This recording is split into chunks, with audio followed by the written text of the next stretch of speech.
In primetime news this evening, digital trap, fake traffic ticket notices sent to several Jamaicans. Management of advanced integrated systems accounting losses after fire destroys a part of the building. And 3 people arrested and charged after a major anti-lottery scamming operation today. Good evening and welcome to Primetime News. A very special welcome to our viewers on TVJ International in the Cayman Islands and online at onespotmedia.com. I'm Anthony Logue. And I'm Janella Precious. Later in the newscast, we will have the business news, but Jermaine Brown is here with a preview of what's coming up in sports. Well, thanks, Janella. Well, Jamaica's athletes have gotten their campaigns underway at the World Under-20 Athletics Championships in Eugene, Oregon. The evening session comes up shortly, and defeat for the West Indies in the second test against Pakistan. We'll tell you more about those and others a bit later on. Thank you so much, Jermaine. Is that why you're wearing your colors, Janella? Because it's independence. It is. There's also sports commentary in this newscast, but before the break, the feedback question. And this evening we are asking, what are your thoughts on the deepening relations between the Caribbean and African countries? You can share comments online at facebook.com/televisionjamaica and post on X at TVJ News Center. So please stay with us. Primetime News returns after this break.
Welcome back to Primetime News. And a special welcome once again to our viewers on TVJ International in the Cayman Islands and online at onespotmedia.com. Up first this evening, with the new demerit point system coming, scammers appear to be exploiting motorists' fear of license suspensions and mounting penalties. This amid the circulation of fake traffic ticket notices to several members of the public as part of a digital trap. Nakinsky Robinson tells us more. A new scam threatening to upend Jamaicans, this time seemingly targeting motorists. It begins with a text message like this. Notice from the Jamaica Constabulary Force Traffic Division, your vehicle has been recorded speeding in violation of the Road Traffic Act. There's also a notice number and a date the supposed offense was committed. It comes just when motorists are being urged to clear their traffic tickets. People are being directed to a website so convincing that many say it appears to be an official government portal. The URL jcf-gov.cam/jm. Cam instead of com, something that can easily be missed. Screenshots of the alerts have been widely shared online with several persons, many of whom don't own vehicles. One online user shared this video on TikTok. I don't have a driver's license. I don't have a learners. We can't drive. So, them catch me at speed. Pause and read. Luring unsuspecting victims, the website requested financial information. In one case, this individual was offered a 50% discount on their fine. Chief Corporate Communications Officer for TVJ, Ms. Horton, says both entities are working to ensure members of the public are protected from these kinds of fraud. They have been sending out an alert. We have also amplified that by indicating that it is a scam and just reminding persons that it is only through TVJ that such payments would be made. Ms. Horton says there is a police probe ongoing and there are efforts to shut down the fraudulent website. I know that they are investigating and they are pulling it down, attempting to have it pulled down. I am suspecting that they would have by now. But I know the police is on top of it. It was really directed as if it's coming from them. As seen here, the red flag. The notice to the linked website used the JCF's branding instead of Tax Administration Jamaica. Cybercrime investigators at the JCF have since urged the public not to click on fraudulent links. It is unclear whether the fake notices were being sent at random or people's personal information may have been obtained from another source. Nakinsky Robinson, TVJ News. The management of Advanced Integrated Systems is this evening counting their losses after fire destroyed part of the building earlier this afternoon. But what started as a simple operation turned into a tough task when access to the fire hydrant proved futile. Jamila Maitland reports. Businesses along Oxford Terrace in St. Andrew were forced to close Wednesday afternoon due to a fire. The smoke was coming from the roof of Advanced Integrated System, AIS. We got a call at 2:37 p.m. that this building behind me here is on fire. We responded immediately with 2 units from Halfway Tree area, and then we responded with an additional 2 units. As it is now, we have 4 units on location fighting the fire, and it is presently under control, and we are just carrying out cooling down operations now. Manager at AIS Shekar Reddy Sanum Pudi says the smoke alarm triggered the evacuation of the entire building. We have a small gym room on the roof, so it looked like in that room was the fire accident happened. But we are okay, everybody is okay. All the staff members are fine. The good thing is it's on the roof. So by the time the alarm came, nobody knows what's happening. We just heard the fire alarm, everybody came down. So everybody is good, thank God. Thanking God, too, are the close to 30 firefighters who were forced to think and act quickly when the only fire hydrant located on Oxford Terrace was blocked. Not by a car, but by concrete. Now, while the response from the Jamaica Fire Brigade was prompt, the firefighters say they were limited because they were unable to access the fire hydrant.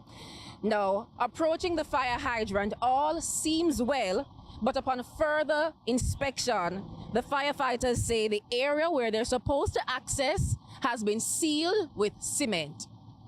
The firefighters say the units had to leave the location to get water from Knutsford Boulevard in New Kingston. However, they contend that the time taken to leave the area and go elsewhere increases the risk of danger, one that is not only costly to the victims, but can also be fatal.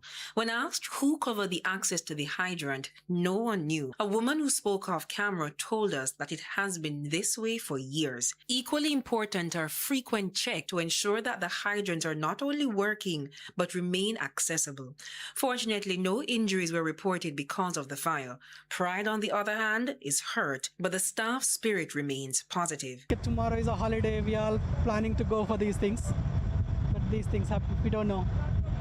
AIS is an information technology solutions company that provides software to hospitals, process insurance claims for financial companies, and act as a data center, among other things.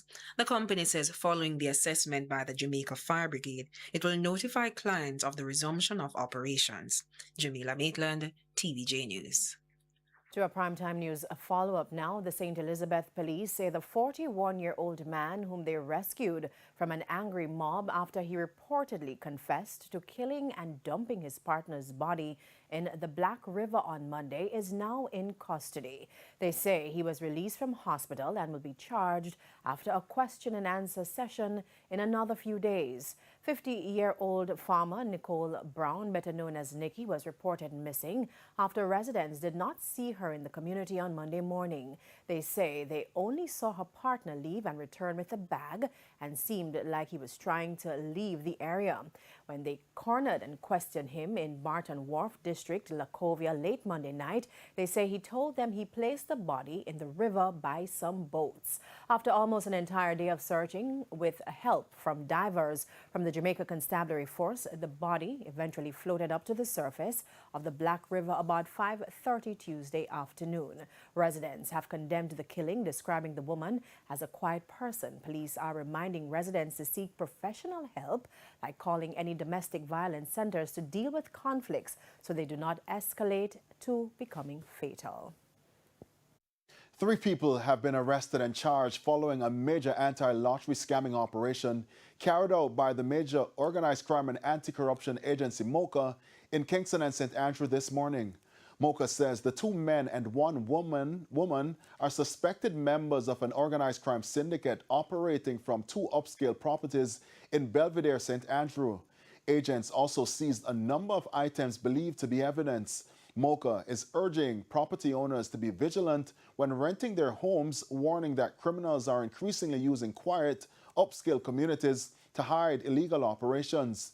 The 3 are expected to face charges under the Law Reform Act. The University Hospital of the West Indies says it remains committed to improving patient care following a Supreme Court judgment in a medical negligence case arising from an incident in 2018.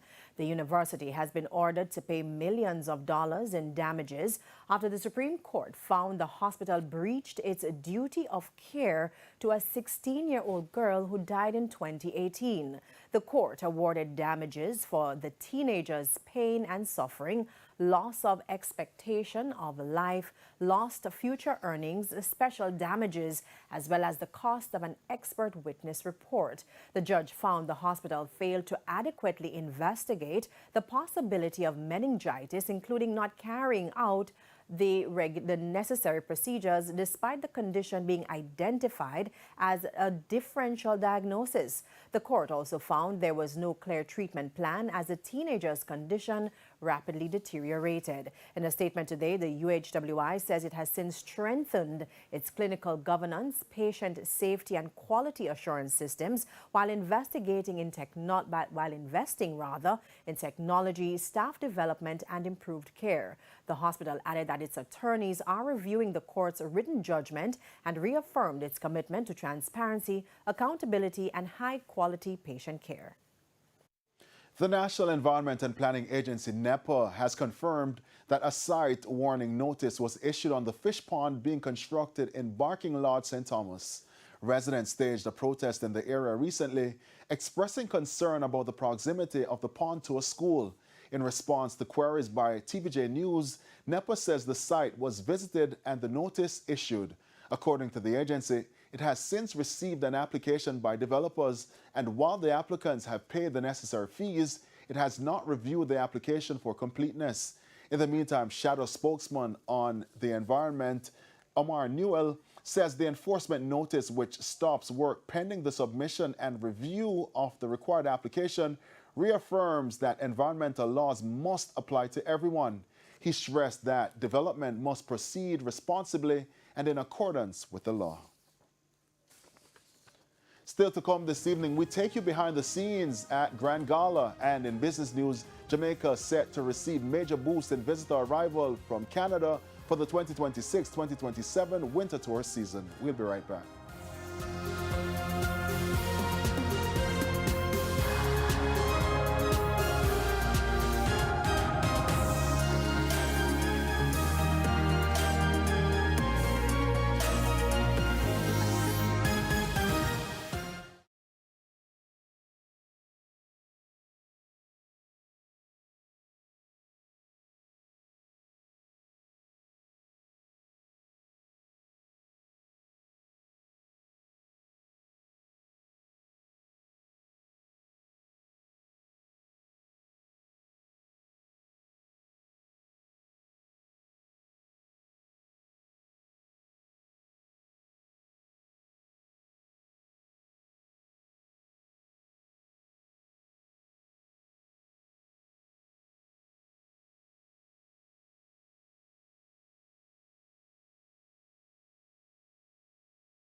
Welcome back and thanks for staying with us. Months of planning, thousands of participants and thousands of patrons expected. As Jamaica observes 64 years of independence on August 6, the iconic Grand Gala returns under the theme United in Celebrating Resilience. Romardo Lyons reports. From day until night, the nation's largest cultural stage before the cameras start rolling. It's a weeks-long process leading up to Grand Gala, one of the few events packing the stadium outside of sports. Intense preparation every single day. Days before, outside resembles a transport center. JUTC buses carrying thousands of participants at a splash of yellow. And inside, the stands partially full for the show before the show. Artistic director Michael Holgate says preparations began months in advance. So it's madness, but it's beautiful madness. It can seem chaotic from the outside, but we prepare properly. We meet from way ahead of time. As early as 4 months before. This includes community recruitment across several parishes. The end result, over 1,200 students willing to perform for their country. JCDC goes into the provision of water and all the necessary things for us to go into the communities, because in the communities now we're working with group leaders who pull together groups of 60 or 100 or 30 from various communities across Kingston and St. Andrew and St. Catherine. Pull these groups together. They have to go into their communities. We have choreographers who go and work with them in the communities. After that, they eventually come into the stadium. a massive honor for those with an interest in creative or performing arts. The youngsters say it's a labor of love, laborious but fulfilling. It means a lot to me. It's so amazing to be able to perform for a country like Jamaica because we're so resilient and we look about Utalawa and we're just so talented. There are a lot of talented people here in Jamaica. It's very tiring, especially because the sun is very hot now. So the sun is very draining. So we have to rub on our sunscreen, put on a little hat, to cover our face, and it's just so amazing. Outside of this rehearsal, we have our rehearsal just to perfect what we want to do on the stage.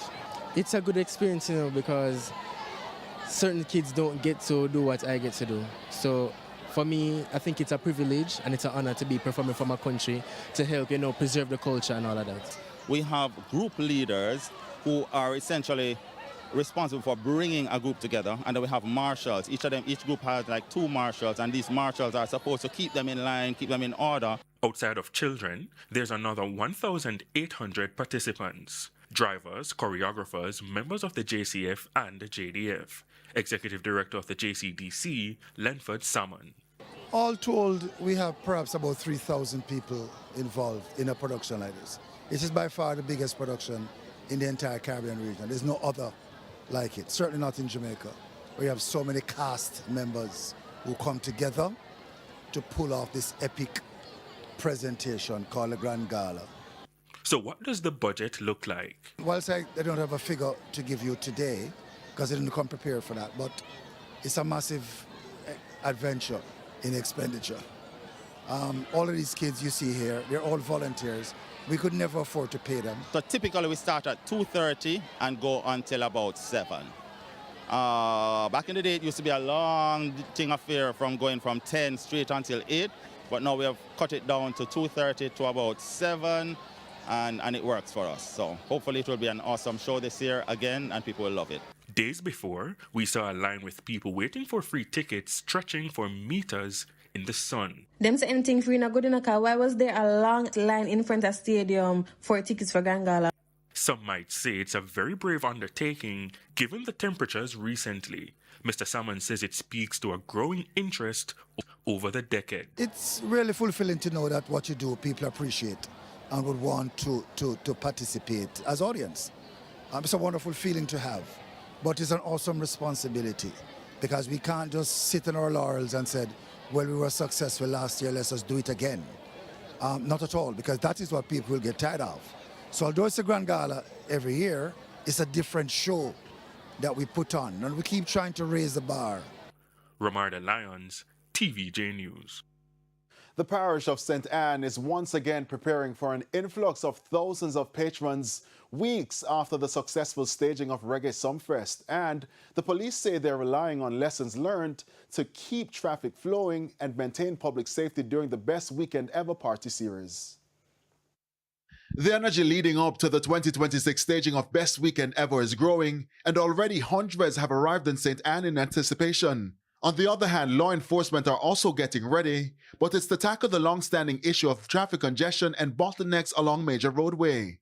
And it appears the police now have a tested blueprint. We already have the platform from the Sumfest, and this is a smaller event compared to Sumfest. And we believe that we did a good job through the Sumfest, and we believe that this event will go without any incident. Commanding officer for the St. Anne Police Division, Senior Superintendent Carlos Russell, says the team will be looking to refine those strategies. Additionally, the police say close attention will also be placed on indisciplined motorists. Persons park in areas that are not designated, those vehicles will be towed at their cost, and persons will also be ticketed for various breaches. So we are just asking that persons obey the rules of the police. The plans come amid calls for infrastructure upgrades as the parish continues to attract more entertainment events and other investments. The police, on the other hand, say careful planning and coordination will help to bridge the gap in the meantime. Meanwhile, the success of the police will be determined over the next few days, and with the Best Weekend Ever set to run until Monday, law enforcement are urging patrons to follow the guidelines.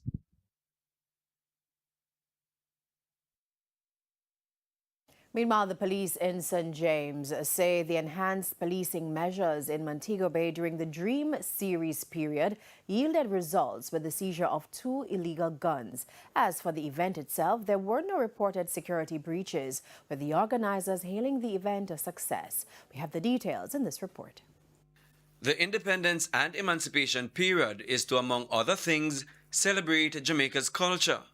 A big part of that culture is partying and drinking at dancehall events. It is why the police are encouraging persons to drink in moderation. The risks of excess drinking are much greater than just crashes during drunk driving. Given the hot temperatures, persons may also be exposed to additional threats such as severe dehydration, heat exhaustion, and heat strokes. For the events of this nature, I know the organizers put a lot in place to ensure that adequate water and stuff are there.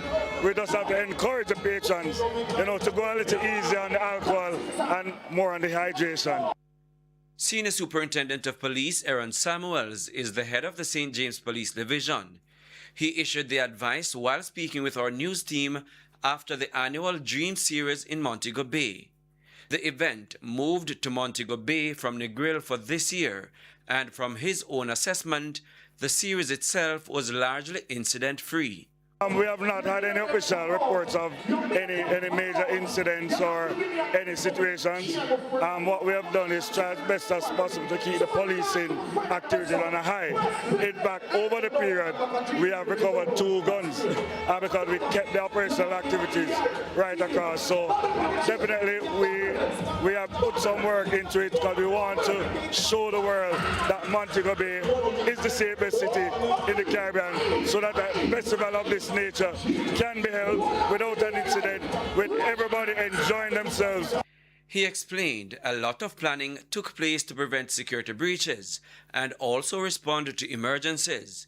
But given the good conduct of patrons and other stakeholders during the period, the police's resources were not stretched, and so they were able to keep watch on the volatile areas in the second city. We got the adequate police officers involved. We got 30 traffic officers to really manage the corridor and the traffic management right across the space. So we were not able to, we never had to pull officers from their regular duties managing the thoroughfare. So we were able to keep the traffic moving in the city and along the corridor to ensure a safe and pulpit environment right across. The organizer of the Dream Series, Kamal Banki, is already looking ahead to next year. Back in Negril, you could hail a Dream shuttle, but because obviously people were or are staying all over Montego Bay at Airbnbs, they're not on one strip like Negril, so they have to call for a cab or call for our rideshare service, which we instituted this year. So we put those things in place, and our job now is to look at the feedback and refine and grow with the city as the hotels open back up for next year. So we knew what we were coming into in the space, and we adjusted accordingly. And of course, I'm here to tell you that Dream Weekend 2027 will be back in Montego Bay next year. Pernest Moore, TVJ News. To some other news now. A glowing tribute this afternoon at the funeral service for veteran People's National Party PNP politician Dean Alexander Peart. It was held in Mandeville, Manchester, where he served as Member of Parliament for 22 years from 1989. He left politics with clean hands and his party's standard flying proud. I experienced in awe how such a person who stands on truth could last such a long time in a game of hypocrisy. And for that, People's National Party PNP Member of Parliament Damien Crawford memorialized the veteran politician Dean Peart as having epitomized all the values on which the party was built. You will not find Dean Peart giving you a one-off contribution. It would have been almost a monthly commitment. I can imagine how much resources he must have contributed to individuals he only met. In reflecting on learning to drive a standard motor vehicle, Dr. Simone Peart Boyce noted that her father was just as tolerant and loving with his family as he was with everyone else. Looking back, I realized Daddy wasn't just teaching me to drive. He was teaching me how to help someone learn. He taught me that people learn best when they're guided with patience, not made to feel bad about their mistakes. In delivering former PNP President and Prime Minister P.J. Patterson's tribute, former Health Minister and MP John Jr. recalled Dean Peart's rise to representational politics. He stressed that his success and legacy have been built on a love of service to others. He walked to the markets, sat with the farmers in their fields, stopped at the corners, entered the bars and sometimes the kitchens to listen and persuade. In 1986, he reclaimed his seat in the parish council, and his fellow councillors chose him to be the mayor of Mandeville in recognition of his triumphant leadership. In 1989, the people of northwestern Manchester voted for him to enter Gordon House.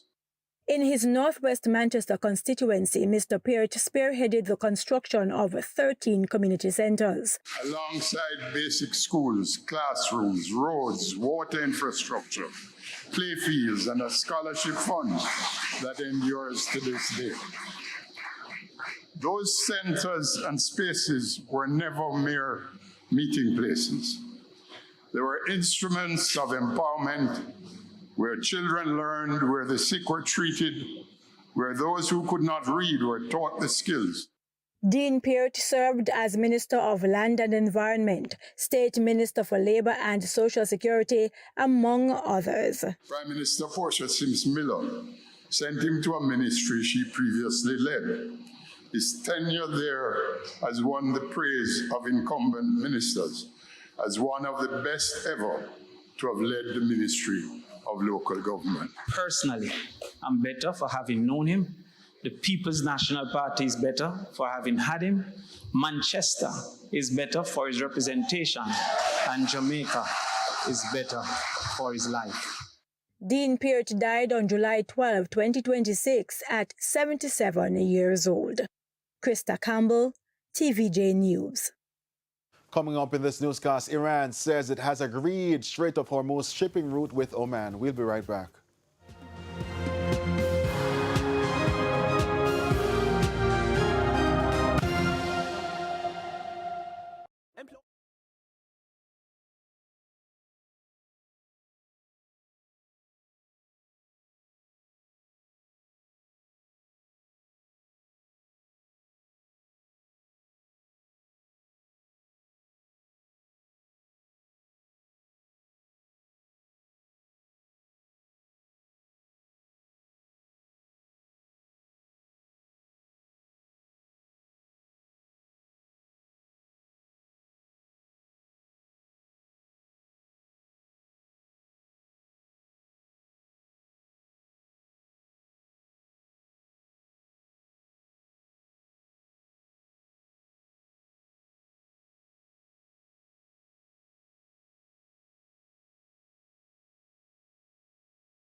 Welcome back and thanks for staying with us. In this evening's health report, Shemela Pullen looks at multiple sclerosis, one of the major topics discussed at the recent Caribbean Neurosciences Symposium in Montego Bay, St. James.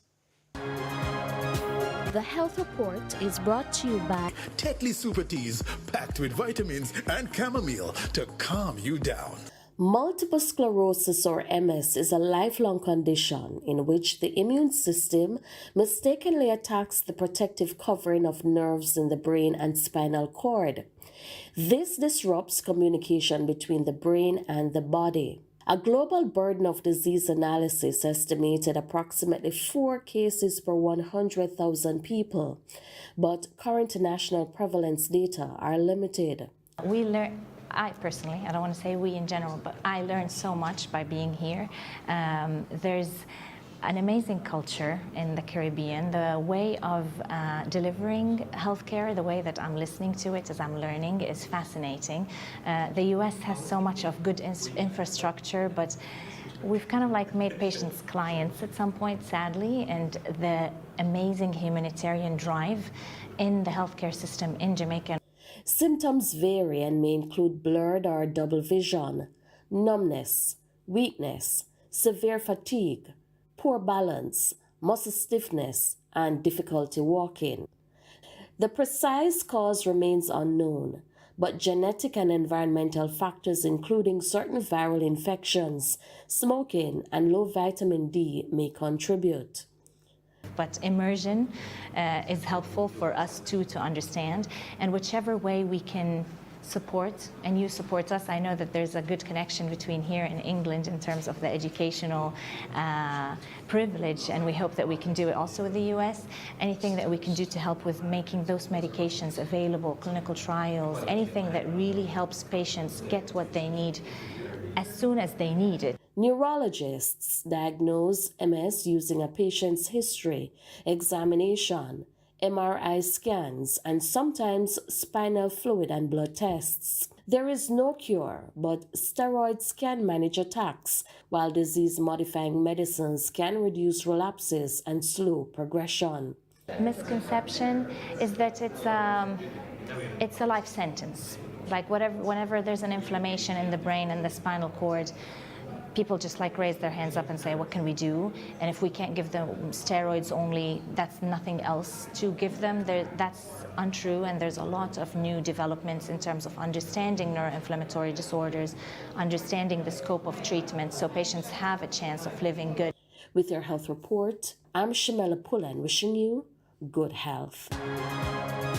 The Health Report is brought to you by Tetley Super Teas, packed with vitamins and chamomile to calm you down. Now, ahead of the responses to our feedback question, here's a look at what's coming up in all angles this evening. Hi everybody, my name is Andrea Chisholm and I'm here to tell you that we have a fun show for all angles tonight. We're going to be taking a trip down memory lane to talk about old-time Jamaica. This is a combination television, radio, and you could pull out the Walkman. Now, if you've ever heard of the Walkman. I'm going to be joined by cultural commentator Andrew Dennis, also known as Miss Pearly Grandson. My grandfather had a donkey. Me can't hold in the saddle with him, so I sit up on the donkey tail. Broadcaster Derek Wilkes, as well as broadcaster Faye Ellington. And trust me, they have some colorful stories to share. So set your alarms, call the children, auntie, uncle, grandma, and everybody as we celebrate 64 years of independence and reflect on how far we have come as a country. That's All Angles tonight at 8:30 p.m. on TVJ, right after primetime news. Looking forward to that one, Chizzy. And now it's time for responses to our feedback question. We've been asking, what are your thoughts on the deepening relations between the Caribbean and African countries? Our first comment comes from Dion, who says, great move. I hope it will be easier for Jamaicans who are interested in repatriating to Africa. We are looking forward to a mutually beneficial relationship, especially with filling the void in our health system. We have another comment, and it is from Dujin, who says, a commendable strategy that could boost the economic output sevenfold for all parties. Brain circulation has long-term benefits in developing talent locally and regionally. So I welcome fostering stronger relationships with the motherland. And you can keep those comments coming. Facebook.com/Television Jamaica and post on X at TVJ News Center. Now, the business day and news from overseas are after the break, so please stay with us.